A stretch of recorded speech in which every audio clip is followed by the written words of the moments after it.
المورفين أو بمعنى آخر الفيلسوف المغربي.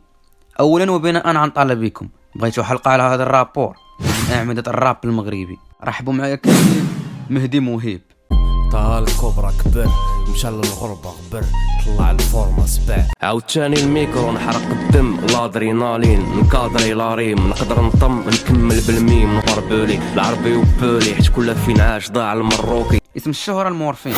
هاد الاسم ما جاش من فراغ، كيف ما كيعرف أكثرية فيكم كمورفين اسم ديال مخدر يتم لإنتاج الهيدرومورفين اللي هو مهدئ. هادشي اللي بغى يبين المهدي على أن الراب ديالو كيداوي بزاف ديال البيبلي. تزاد في 1984 بمدينة سلا. 2003 انتقل لمدينة مراكش وعاش بزاف المدن بحال مراكش كيدبش ومكناس. اما حاليا فراه ساكن مع صاحبه نيسيو. مهدي درب في 1998 كهوايه حط التراك ديالو البيبلي بالنظر على ان يوتيوب ديك الساعه ما كانش. في 2004 فكر المورفين يبدا يمزق الجمهور ويتقرب منه بالنظر على انه يكونوا اغانيه واقعيين وبين البيبليك المغرب الحقيقي. مهدي بعد تفكير عميق قرر يدير جروب سماه رانا لابو. كانوا معاه فيه بزاف ديال الدراري اللي منهم كا مهدي وكاتروي اش بزاف. وبعد عامين قرر يبعد من الجروب ويكمل بوحده اللي من بعد غادي يدير اول بروجي في 2006 بسميش ماكسي مغناطيس اللي فيه نوعيه الكتابه سبيسيال شويه. ونكمل حتى 2009 اللي غيخرج بطراك جديد سميتو ماكسي الناقوس اللي كان طراك داوي على راسو بين الخدمه المشقونه ديالو. وزاد من بعد خرج ماكسي جديده بسميش ماكسي مورفين. بلا مقدمات بلا الامسي والبوق اللي مات المورفين 10 12 عام وانا نقر للراب والكسرة نبدا تحيا هذه الذكرى وليت فيه على ان الراب المغربي ما عنده قيمه ايش بزاف. وخرج جوج ديال الميكس تيب ميكس تاع توتال بابريكا. الحاجه الوحيده نقدر نقول على هذا الميكس تيب واعي غتفهم ما واعيش ولا فهمتي اللي كانوا بعض التراكاش اللي صعيب تفهمهم من هذا الميكس تيب. من بعد المورفين جا الفيش مع صاحبه نيسيو وتراك بسميش اللعبه والقرايه.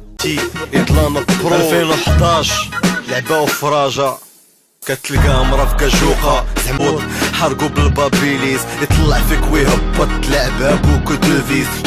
واخر عمل ليهم بجوج كان سميش ستيكماتا.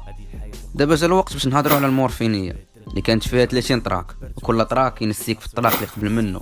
مورفين ما كيدخلش في بلان كلاشيش بزاف الا اللي جبدو. مورفين دوز بعض الكلاشيش ومنهم الكلاش مع بوز اللي قصروا بجوج صراحه واللي كان اكثر بيف استماعا في الكارير المغربي. بطبيعه الحال الا كان الراب المغربي عنده شي كارير. اخر الاعمال ديال المورفين كان سيكري سالي. الكروك 200 جي زلع لك لي جوي بارولي اكت ضرب سيروم الفيريتي ماش ندورش بيسيكلات نحط الجورنال في دارك غيحيدو ديك لي تيكات باش تفهمني تكون سمارت ولا مسمار. باغا ندوي واحد البلان ديال المورفين مع طه الكوبرا قصه طويله بيناتهم والصداقه اللي كانت جا معاهم ولا المورفو خرج عليه تراك فيه شنو واقع بسميش طه الكوبرا. كنضربو دورة تشوف هو بغى يطلع لطنجة هبل راه داز السنين طه نوال مازال حبوبة في القلب من حمرية لسيدي عمر تنشوف خونا تيزيد عمر ما جابش شي حديدة ندم خاصني ننسى الملاحظة. قريب ندير عليها حلقة كاملة على هاد البلان والتساؤلات اللي جاو على هاد التراك هذا ونعاود القصة ديال مورفين مع طه الكوبرا. مورفين حاليا غابر وما عاطيش البيبليك راس الخيط مازال غير يحط شي تراك ولا مازال مطول وكيف ما كنقولوا الغايب حجتو معاه. فهاد الحلقه ديال اليوم حاولت نعطيكم الخلاصه ديال المورفين. اما اللي جيت نوي اون ديتاي ساعه وما تقدنيش ديال الكتابه.